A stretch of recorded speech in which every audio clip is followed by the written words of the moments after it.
Our great God, hallelujah. So, you may now be seated. As you're listening, have hope. Put your hope that your personal problems, God is doing something, is dealing with that. But God just wants us to understand that the material things in this world is not the main thing. Amen. And so this morning we shall be going through a sermon series, and the theme for the whole series is Christ-driven Christianity. Okay? And I feel like that is the driving message for us to understand, because even Christian churches, they have their members, pushed to the limit to do ministry with a pastoral demand, with the programs, and with all the activities, and all the seminars, evangelistic seminars, discipleship seminars. Of course, I am not questioning that. In fact, as much as I wanted to attend and join, but I was wondering also how many of those who have attended discipleship seminars who are really Christ-driven or cross-driven. Or maybe it is a pastoral push or a church program. And nindot man good ang church. When God bless the church becomes active. And sometimes di nakabantay mga leaders, it is the church that they are promoting already, not the head of the church. And that is why we need to be directed correctly. And so we hear the goal of this sermon is to understand the compelling force behind all Christian ministry. And the compelling force, which is more na gusto na to ma-realize, is the enabling power of God through His Holy Spirit works in the ministry. Amen? And so, I hope din nyo ma-feel that, it is a church demand, a church program. I hope that you will experience a Christ or cross-driven Christianity.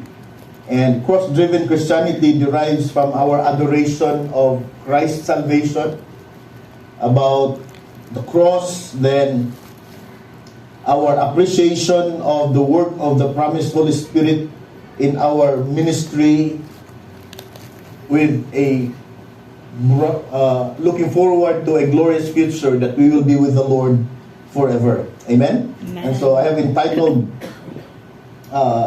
this part 1 sa ato ang sermon as we go through the text. And please stand on your feet one more time. We read John chapter 1 verses 1 to 5 to start with.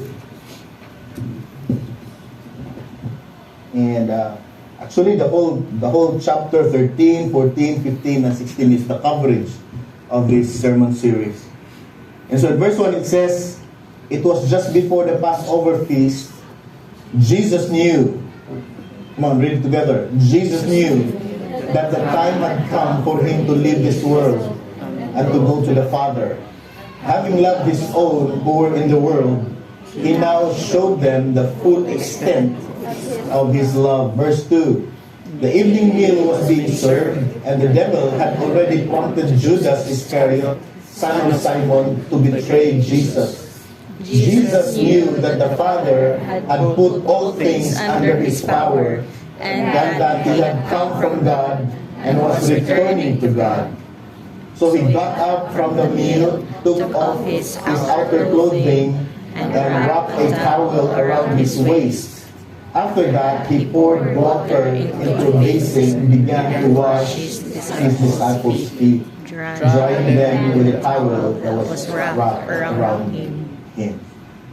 God, anoint your word that we may see, behold the glory of God in Jesus' name. Amen. Amen. You may now be seated. Another round of appreciation. And so, Okay, chapter 13 to 17, we find here Jesus preparing his disciples. Because it's going to be a battle. After the ascension, it's going to be a battle, it's going to be a fight, and it's going to be pain and suffering for the church. Of course, that's from the external side. And so Jesus prepared them for all these teachings. Now, in all the gospel records, it is the book of John that records all the instructions and the teachings of Jesus Christ concerning how to be Christ-like and how to live a Christian life on earth. Okay? How many books in the gospel? Matthew, Mark, Luke, and John. Now, in all of these four, only John records the teachings and the instruction of Jesus. The rest, Matthew, Mark, and Luke, they record from the external activities and movements of Jesus Christ. So it was called a synoptic gospel. In other words, looking at one person or one life at a different angle. That's why if you notice Matthew, a tax collector, he's so interested about money, about the operation of funds. And if you read the book of Luke, ang interest niya nga to the healings of Jesus Christ because he was a doctor, right? And Mark was a statesman. He records majority of those that Jesus encountered with the religious leaders and all these things. Only John, records the majority of the teachings and the instructions of Jesus Christ, and it was intended for the believers who will be left behind when Jesus ascends. Of course, that's just the closing point of his ministry on earth. And so we find in verses 1 to 17, Jesus' humble response to the commandments of the Father. And his teachings, and finally his death, all of this revealed the love of Christ. Okay? And we see here in verses 1 to 5, a humility worth of emulation. The humility of Christ in full submission to the Father. In verses 1 to 5. And the emphasis of verses 1 to 3, let's go there one more time. As I've entitled this first sermon, Knowing Christ, Experiencing Christ. Say that one more time, please. Knowing Christ, experiencing Christ. So our passion is not a demand, but is about knowing Christ. So the purpose of this teaching is for you to know Christ through the verses so that you will experience Christ. Okay?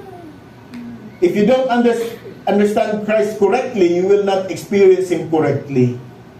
And so it's not a church pressure. And with that, Christianity is meant to be joyful and enjoyable. Amen? As we always say, Christianity is not boring. And so, kita gani kag Christians nga bored, na-slide na siya, mataningon nga nawagtang yung kaluwasan, na-slide na siya. A temporary, na slip over na siya, kadiot, na wa na siya passing, mo na wa siya ka-appreciate sa life.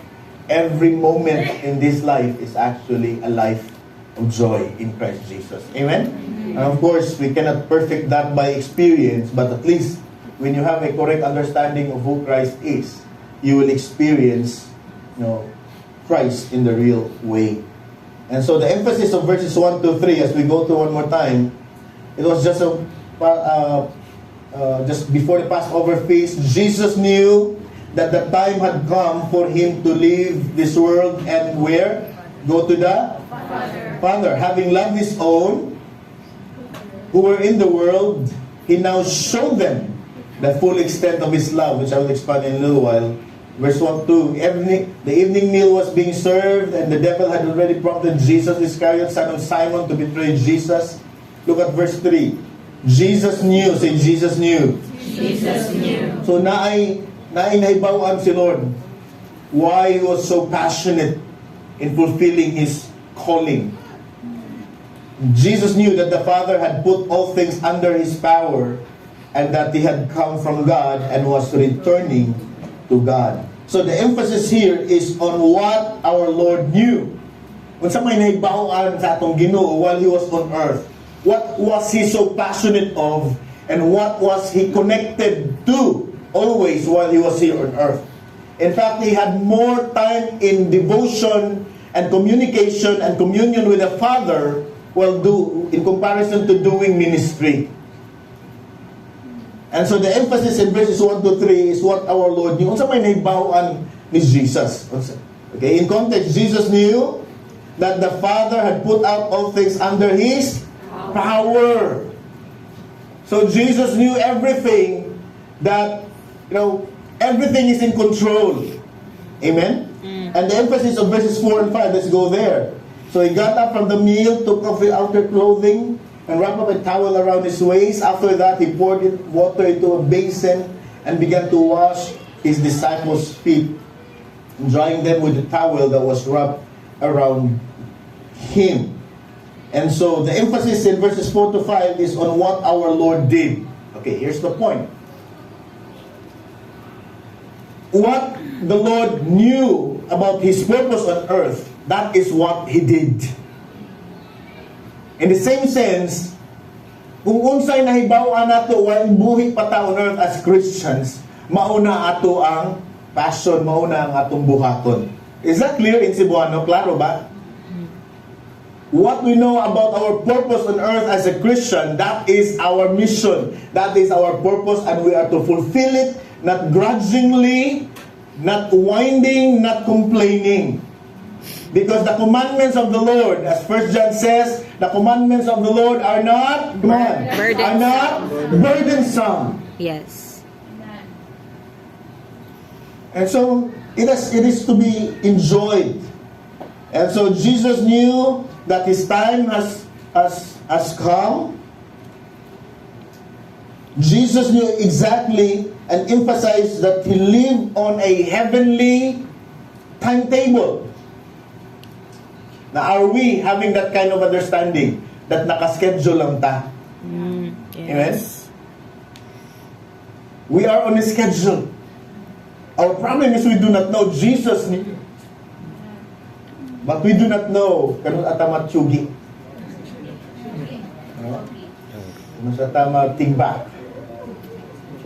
Of course, on the practical sense, we need to be very, very careful because karong panahon na, sa unang panahon sa previous president, mas daghang adik ang namatay, pero mas daghang gipatay sa adik.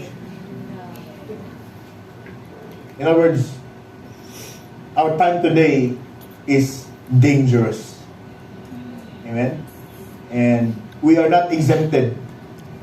If God chooses for your exit on earth to be brutal and to be in the hands of the enemy, so be it.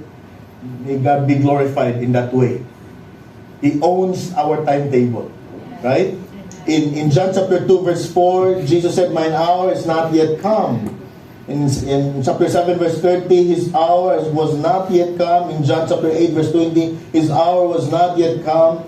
In John 12:23, the hour is not the hour of the Son of Man, wala pa, or rather that the Son of Man should be glorified, wala pa. Now look at verse 31 in chapter 13, verse 1 in chapter 13. It was just before the Passover feast.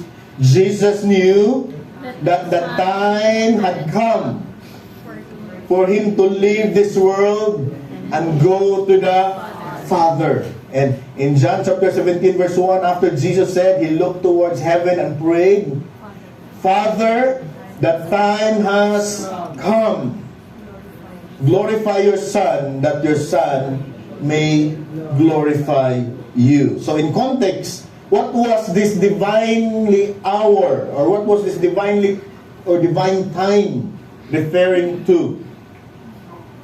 Kung sa pasabot sa hour din ha, it was the time when He would be glorified through His death, His resurrection, and His ascension. To understand the meaning and the purpose of His death, and the magnitude of the glorious point of His resurrection and His ascension, it is the driving force of our Christianity. Do you agree, church? It is the dividing force of our Christian ministry. Christ and the cross of Christ should be the driving force of our Christian ministry. It should not be a pastoral demand. It should not be a program. It should not be a church glory that unsa kanindot ang church, unsa kadagag program ang church. Your coming here should be driven by your understanding why He died, why He was buried, and why He resurrected, and why He ascended to heaven. Yes.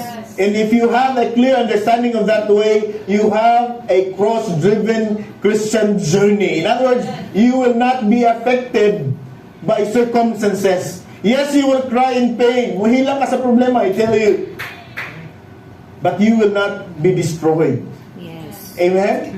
Yes, you will be in shock. Yes, kapoy kayo, but it will not destroy you. Why? Because God owns your life. Amen. Now, amazingly, Jesus predicted his suffering and His crucifixion.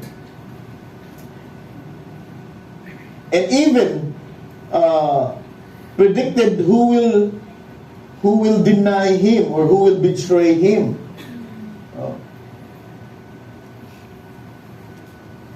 So, what Jesus did after knowing His purpose, He got up. He began to wash His disciples' feet in humility. In customary, the Jewish people, it should be the lowest servant who would wash. And Peter, knowing the glorious essence of the Lord Jesus Christ, he questioned that. We'll not go into the dissection of that part there. But here we see the humility of Christ. He began to wash His disciples' feet and drying them with towel that was wrapped around. It was a shock actually, because the disciples knew who Jesus was at that time, at least their leader. And for a leader to wash the servant's feet is an offense. And here we find Jesus' humility. And so going back to the point, if you understand the life of humility of Christ in submission to the Father, you will have a Christ-driven Christian life. And you will live based on what you believe. If Christ is humble, you will be humble yourself. Yes. The more blessings you receive, the more you are bended to the ground. Yes. As an old cliche says, kung sa kapuno ang rice stock, or isang nga sa rice, tama ba kung term? Kung puno na siya grain, all the more, mas grabe na siya kabound. In the same sense, Christians, we are full of blessings. And God intentionally at times will shower you with so much blessing after blessings, not to make you proud, but to make you humble. And so check your life. Your life is full of blessing. All the more you must be in humility. All the more you will bow down in recognition, Lord, I don't deserve this. Lord, I don't deserve this blessing. Instead of, looking to the crowd, to the community with a head up high and say, I deserve this. I deserve this. I work so hard. Wait.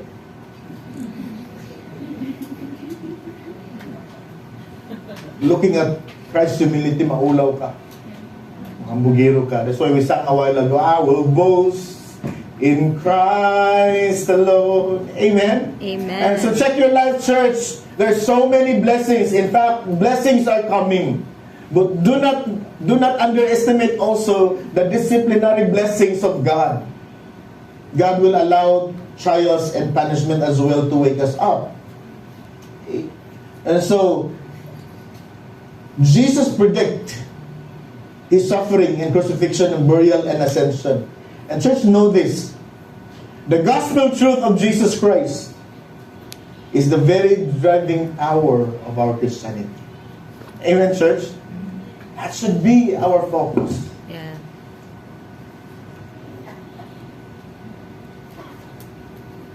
should not be the church.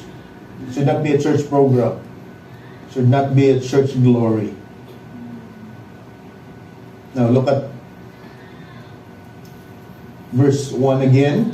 Jesus knew that the time had come for him to leave this world and go to the Father. And verse 1 of chapter 17, Father, the time has come, glorify your Son, that your Son may glorify you. Okay. And so, look at this. It is so filial if you will not glorify God. Jesus fulfilled his purpose. Jesus fulfilled his mission. Now look at John chapter 12, verse 27 to 28. He would leave soon this world and will return to the Father. And Jesus, having finished his work on earth, look at verse 27. Verse 27. Now my heart is troubled, and what shall I say? Father, save me from this hour. No. It was for this very reason I came to this hour. His flesh was in trouble, but his purpose was strong. And he say, according to the flesh, what shall I say? Father, save me from this hour. He said, no. It was for this very reason I came to this hour. And verse 28 says, Father, glorify your name. Then a voice came from heaven, I have glorified it and will glorify it again. Let's continue on, verse 29. The crowd that was there and heard it said, it had thundered. Others said, an angel had spoken to him. Jesus said, this voice was for your benefit, not mine. Now is the time for the judgment on this world. Now the prince of this world will be driven out. It is a done deal. You know, it is a done deal according to Jesus Christ. And verse 32 and 33, but when I am lifted up from the earth, I will draw all men to myself. He said this to show the kind of death he was going to die. So the Son of Man must be lifted up. What's the point there? When the Son of Man must be lifted up, it refers to his crucifixion. And that is our driving force. And it is finished. Jesus fulfilled this mission. When he was lifted up, that is, now, understanding why he was on the cross. Listen, church. Understanding why he was on the cross and the meaning and the purpose of his death on the cross would drive us to a passionate response and service to our God. Yes. Amen? Yes. When I am lifted up from the earth, will draw all men to myself. In other words, Christianity is not about, our human energy to evangelize and make people a Christian, discipleship, mentoring so that they will serve God. No, it's not by our power. Never by our own efforts and program that Christians will serve God. That unbelievers will become believers. No, it is not that way. Contrary to some evangelical emphasis that because of our ability that we respond and because of our ingenuity that people come to Christ, that's why church created a lot of programs so that their numbers would grow. Only to realize that it is just a fluctuation of numbers and members. Sometimes they are so many and sometimes they go down and their members go to another church and another church members they go to their church. It's just a membership cycle. It's just a transferring growth. Of course that will happen. Of course we welcome everybody. But our desire is that if there are believers who come to a gathering, a worship gathering, it should be believers who understands the cross, who understands the purpose and the meaning of Christ. Yes. We desire grassroots, born-again membership. Amen, church? Because it says here, He will draw all men to Himself. Where are the Christians? Come on, theology, doctrine. Kamu ba ang nakapag-born again sa tao? Kita ba ang nagdalag member sa church? If that is our record, if that is our understanding, oy, proud da. And our song is not, I will boast in Christ alone. I will boast in Christ also. Bukit ka na kanta. I will boast in Christ. I will boast in myself also. That's why I don't go into a discipleship program that you are to gather 12, and that 12 will gather another 12, another 12, and they will have 144, and they're so boastful during conferences that I have 12, and I have, it's all about numbers, it's all about their ability to gain members. And they say in wrong context, and they say in wrong understanding, using the 12 disciples of Jesus Christ. Now, by the way, there's no precedent. When Jesus founded the 12, it was just for the 12. That's why it's called it is called a foundational founding disciples. It is a foundational 12 at that time. There's no precedent that the 12 produces 12. Did John produce 12? Did Peter produce 12? Wala ni produce of 12. In fact, they were dispersed 2 by 2. So it's not about copying what others is doing. It's about knowing what God wants you to do. Yeah. That's why I don't crave for 1,000 members or 500 members. If this is the only members that God will deliver to me, for me to feed them, if these are the only children that I will feed spiritually on good food, spiritual doctrine, then so be it. I am happy to glorify the Lord. Amen. In fact, when Christ birthed in His church, it is just for 3 families. 15 rami kabuok. And I desire personally, say, sana di namin manubo, kanindot kayo. We know everybody. We see everybody. And gamay na kayo kung mag-sharing. We don't desire for numbers. I just know my calling, that I am to preach correctly. And if you are here, it's not because of my ability and other Christians' ability. You are here because of Christ. You are here because you know Christ. You are here because you understand the cross. Yeah. Amen, church? Amen. And that's the point. Let's go to that part one more time. When I am lifted up from the earth, did it happen? Yes. Come on. Know your doctrine. Did it happen? Yes. It's in the Bible. Jesus was raised and He was hanged on the cross. Do you understand that? Yes. Do you understand why He was there? He doesn't need to be there. It should be us supposed to be there. But yet Christ was there because He took our place. And that's the only way to fulfill the Father's desire to save humanity, those whom He called. When I am lifted up from the earth. So, what's the context there? Crucifixion.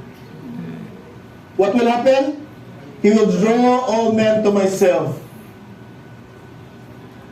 Is Christianity hard? Is Christianity hard? Yeah. No. It's impossibility. Christianity is impossibility. That's why we need Christ. Yes. That's why only Christ. I will draw all men to myself. Hallelujah. That He is the one. Amen, church? Amen.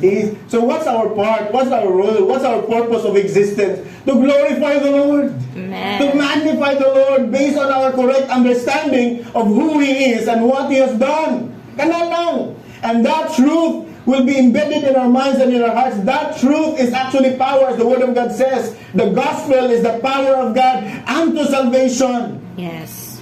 And so when you have the correct understanding of the gospel, the cross, and Jesus Christ, that truth that is embedded in your mind and in your heart is a driving force. You may say, di ko Lord, but God is able to make you in obedience. Yes. And one day, mahilak na lang ka. Sa una, di man ta kong ganahan ani nga nung di na mag-yun ko. Do you understand? Yeah. Come on, check your record in the past. Ganahan ba ito kagingon ani?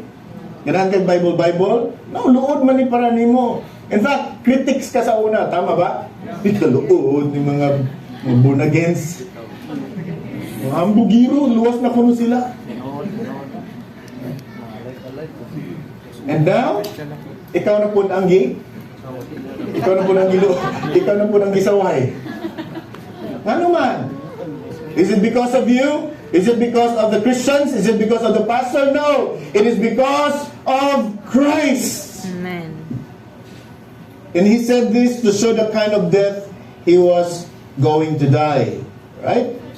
So are you enjoying this church? Yes. So, John chapter 17 verse 1 and 2. After Jesus said this, because Jesus would soon leave the earth and return to the Father who sent him, and he finished his work. And he looked towards heaven and prayed, Father, the time has come. And I like this. Now, of course, our time will come also. May we be able to say, given the chance, before you exit earth, you have the 10 seconds or 1 minute to converse with God. Ay na po niyo, may gusto na kumulit sa langit. Ay, nasa pa!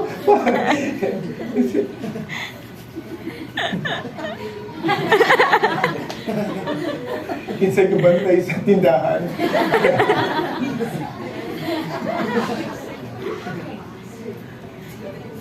Given the chance, Father, I am ready to go. May I glorify you. Look at verse 2. For you granted him authority over all people that he might give eternal life to all those you have given. Now look at Doctrine Church. Look at this. That he might give eternal life. The eternal life is not something you achieve. Eternal life is not a product of church program, of evangelism and discipleship and seminars and conferences, born again in the front. Hallelujah, kirig-kirig. Wow, born again. Wow, I'm born again. I'm just so happy to know and to hear that somebody responded, but I never claimed na born again sila because of my explanation of the truth. I'm just glad nakadungog sila and they responded. Happy na ko, Ana. I don't know kung tinuod. But look at that. He might give eternal life to all. Look at church. To all those you have given Him. So kinsa ang mga born again, katong gipang pili sa Ginoo as far as church program is concerned. The problem is we do not know kinsa ang gipang pili ni God. So I preach the gospel correctly. Because those who are chosen and elected before the foundation of the world, they will hear and they will be given grace to understand and they will believe and they will surrender one day. And those who are not chosen as part of the church, listen, ako lang yung klaroon. Because some teaches that kung di ka part sa rapture ko wanag di naging ko na maluwas. Napaka-chance. In the tribulation period, you will meet the Antichrist. Kung karon pa lang sa imong problema, kasurindero ng ganay ka, during that time that the Antichrist will be given 7 years of rule on earth in all his terror, I don't know kung mabuhay pa ba ka. You will only be saved during that time by denying Satan and by holding on to Christ, and you will die because of your faith. Okay? So, I don't know. That I really do not know the mystery there. I'm just concerned, Lord, if I am part of the chosen, God grant me understanding that I may serve you passionately. Because katong wala piliya sa Ginoo, no effort please.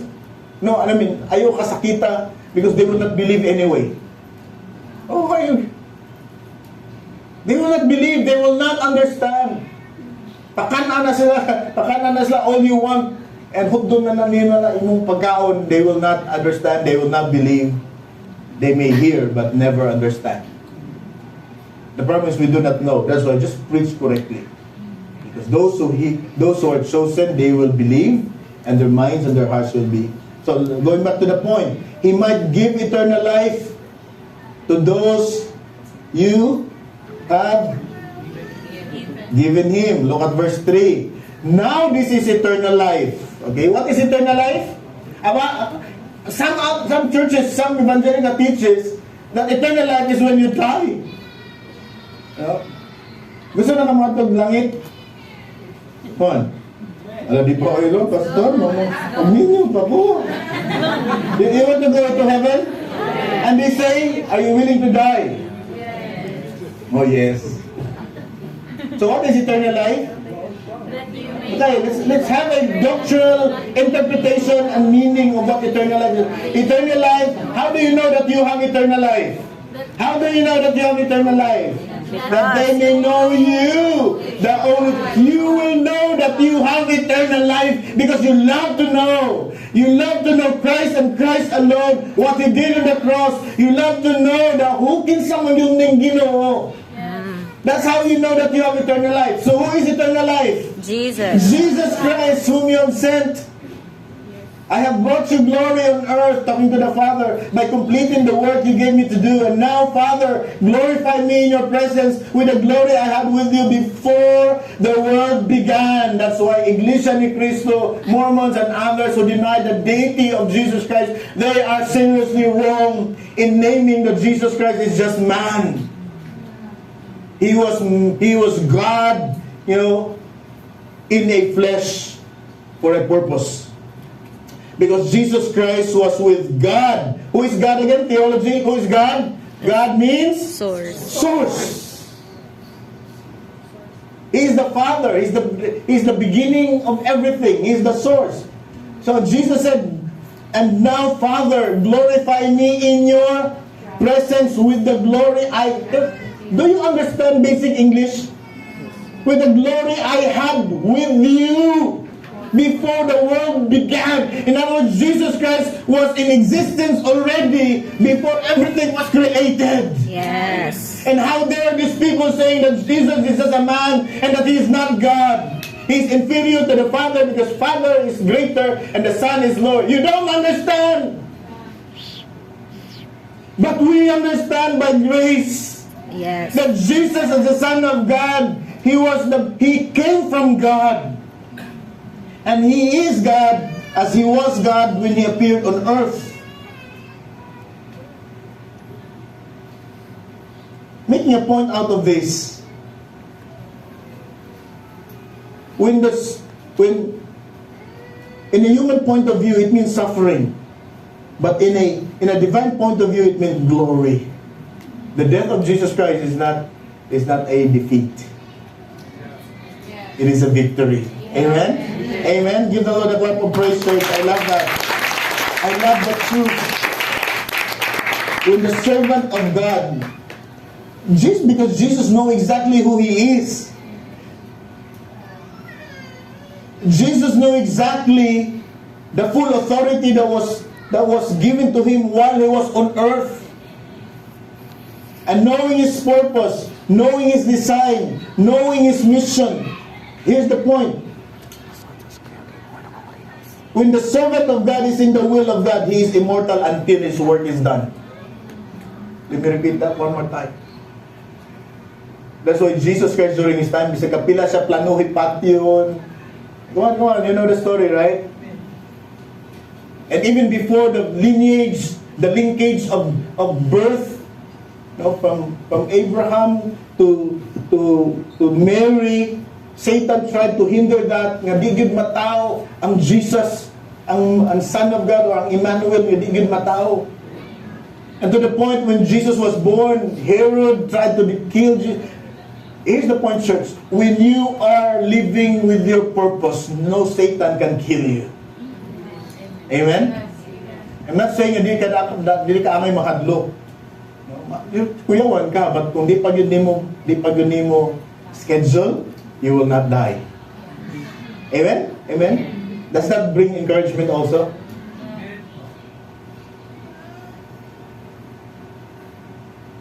God will fulfill His plan sa imong kinabuhi.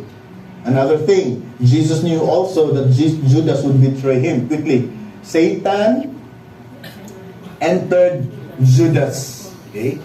And because Satan entered Judas, Judas obeyed Satan's plans. So Judas went to the chief priests and negotiated them and with them and discussed with them that he might betray Jesus. Now here's the point.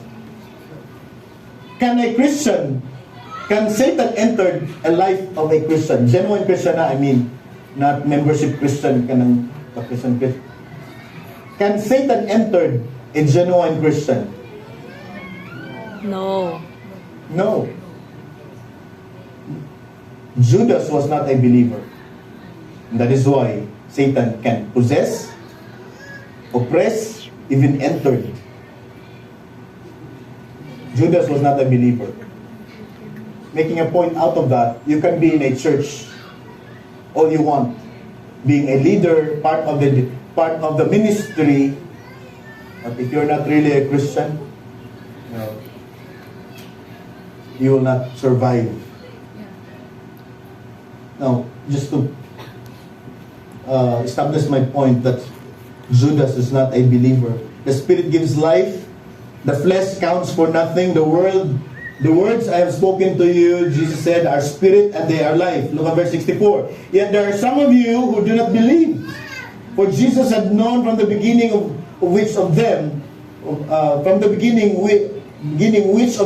did not believe and who would betray Him. Verse 65. He went on to say, this is why I told you that no one can come to me unless the Father has enabled him. So sa ingo ko kanina magsoon, don't struggle in making people a Christian. That's why we don't believe in church program to make a person a Christian. Our preaching of the truth is just a reminder for them, but not a driving force nga kita mo ay makapabunag yan nila. Because Jesus said, this is why I told you that no one can come to me. Ayan. No one can come to me unless the Father has enabled him. So kung wag yun na siya gitawag sa Ginoo, di yun na mo doon.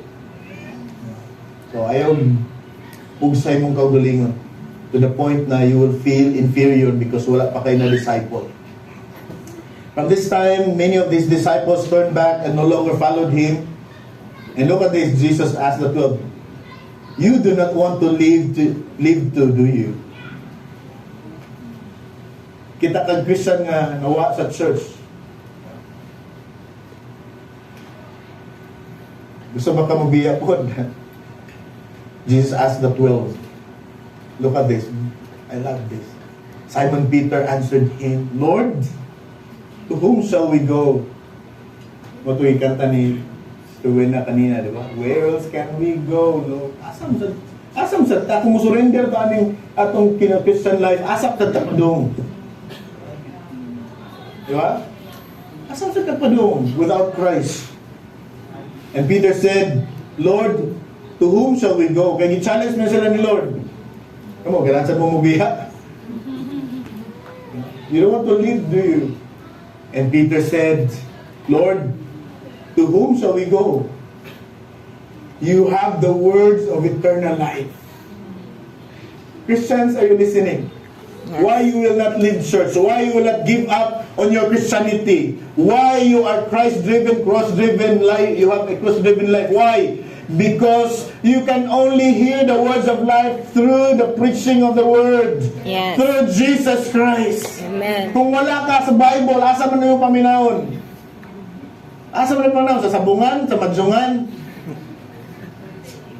That's why you go to a gathering like this, because we preach Christ crucified. Yes. And Peter says, we believe and know that you are the only one, you are the Holy One of God. Why Peter would not leave? Because he believed and he knows that Jesus is the Holy One of God. Amen. Hallelujah. Look at verse 17. And Jesus replied, have I not chosen you the 12? Ayun. So kinsa man tong kusog kay mo biya sa Ginoo. Those that are not called, or those that may be called but wala pa silang timing, mamiya yun na. Have I not chosen you the 12? Yet one of you is a devil.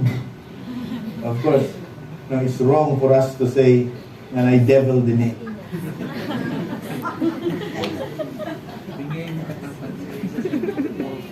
Maybe kung malagot tayo was now demonyo. Rar. And he meant Judas. So, is Judas a Christian? No. No. Why? Come on. Answer it doctrinally, theologically. Why you believe that Judas is not? Because others believe nga si Judas is saved because instrumento man siya. Gigamit naman siya ni God. Pakasadun siya ni God. That's our reasoning ba? We reason in Scripture. So why we believe that Judas is not a believer? Take note, he was with the best ministry in the world, with the best leader, Jesus Christ. He was with. And yet, he is a devil. So you can be in a church. You can be a member of all Christian churches, and you may not be the one, or you're not real and genuine. So why Judas is not a Christian? Because Jesus said so. Amen? So at least a glimpse of that. Now, we go to our closing point.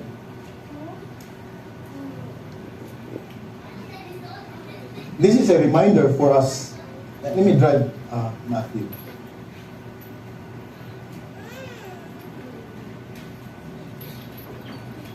Here. Look at this one. All things have been committed to me by my Father. No one knows the Son except the Father. No one knows the Father except the Son. There's an exception. And to those whom the Son chooses to reveal Him. Yes. You will never know God unless you know Christ. Yes. Why you know Christ? Because Christ revealed Himself to you. Yes. Oh God, reveal your glory. Show us Christ. Do you see Christ in the preaching this morning? Yes. Do you see Christ? Yes. And the invitation was given, come to me. Kinsa man ang ipang-invite diha? Kinsa ang ipang-invite to come? Who are weary and Why not believer? Why not unbelievers?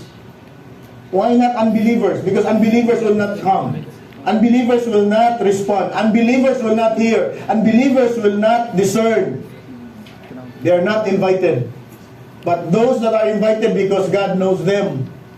So God knows also that those who belong to Him, they are weary and tired in their life. In context, verse 28, come to me all who are weary and burdened, and I will give you rest. In context here, come to me all you who are weary and burdened. Of course, it is secondary application, but let me go back to the original, the first point of this text.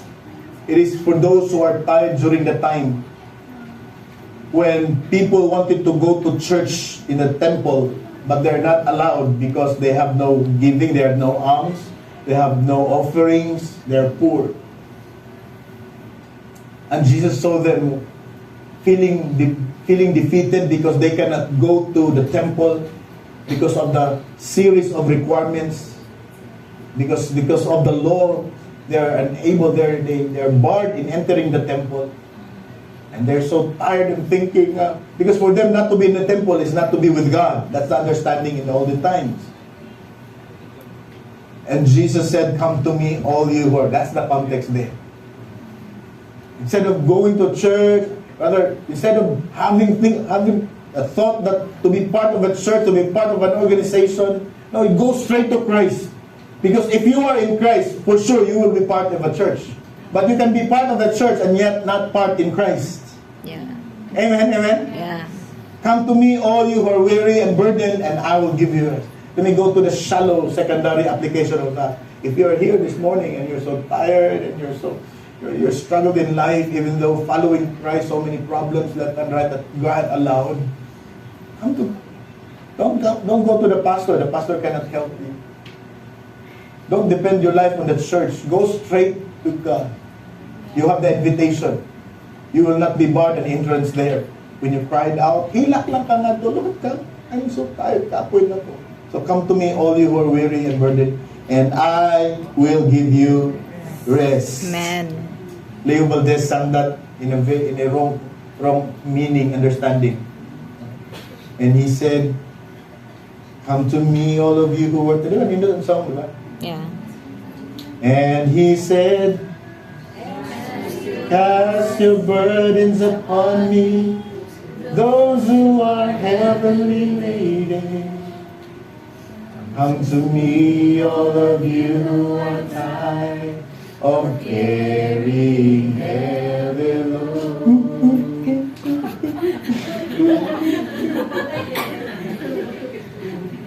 Namatay. Here's our problem. We only come to God when we are in pain.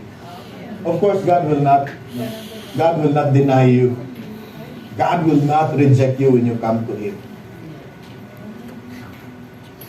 But when you want to be saved and you're tired of making a membership, nagkatapang church giyatinan and wala pagyapong kay sense of understanding sa imong purpose, come to Christ. And if you want an explanation, if you want a detailed explanation, I am willing. Sit down, let's talk. I'm not inviting you to be part of this church, but you're free to come. We are not into membership. Because if you are truly, genuinely born again, you are part of a church. And I'm not sending a petition, Lord, padaghanap kami diri, daghan kay Christian church na correct nag-preach sa gospel atong city. Go there. Find your seat there. Ask God, Lord, asam gyud ko nimo ibutang, and know your purpose as Jesus Christ was on earth. He know exactly who He is, who He was, and His purpose. So, I would like everyone to please stand on your feet as we close this point. When you know Christ, you will experience Christ. Amen? Amen. And, you and I, believers, know that you have been born again, that you are in Christ, that we have all things in Christ, and that one day we'll go to heaven with Christ. Therefore, church, listen, we ought to be able to follow our Lord's example and serve others. Okay? Serve others correctly. So, case in point, malandong tagkadyo, what do we know about Christ? Now, after sharing everything, what do we know about Christ? Ano may bawaan sa Christ? Or who is Christ to you? Kinsa si Kristo para ninyo?